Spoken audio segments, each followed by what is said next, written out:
Hi friends, నేనైతే పొడవ చేతులకు cut చేశానండి బ్లౌజు. అయితే ఏమైందంటే శారీలో వచ్చిన క్లాత్ ఏమైందంటే ఇదిగోండి, హ్యాండ్స్ పొడవ చేతులు అనేది వెళ్ళట్లేదు. చూడండి, ఇంత క్లాత్ తక్కువ పడుతుంది అనమాట. ఇంత క్లాత్ తక్కువ పడుతుంది. ఇటు సైడ్లకు పీస్ వేయాల్సి వస్తుంది. ఇందులో క్లాత్ ఎంత మిగిలిందంటే ఈ పీస్ ఒకటి మిగిలింది. ఈ పీస్తో బ్లౌజ్ ఎలా కుట్టాలండి? కొంచెం పీస్ తోటి ఇదిగోండి, ఇది షేప్ బెల్ట్,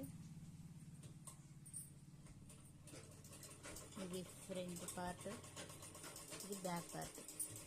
క్లాత్ అయితే మిగిలింది ఈ కొంచెం క్లాత్తో నేను ఇప్పుడు ఈ హ్యాండ్స్ అనేది రెడీ చేయాలి. చూడండి ఫ్రెండ్స్, ఎన్ని కష్టాలు టైలరింగ్ చేసి గుర్తించారు మమ్మల్ని. రేట్ అడిగితేనేమో ఏంటమ్మా ఇంత అడిగావు, అంత అడిగావు, ఎక్స్ట్రా ఎందుకు ఇవ్వాలి నీకు అని అంటారు. చూడండి ఫ్రెండ్స్, ఎలా ఉందో క్లాత్ అయితే. ఇంత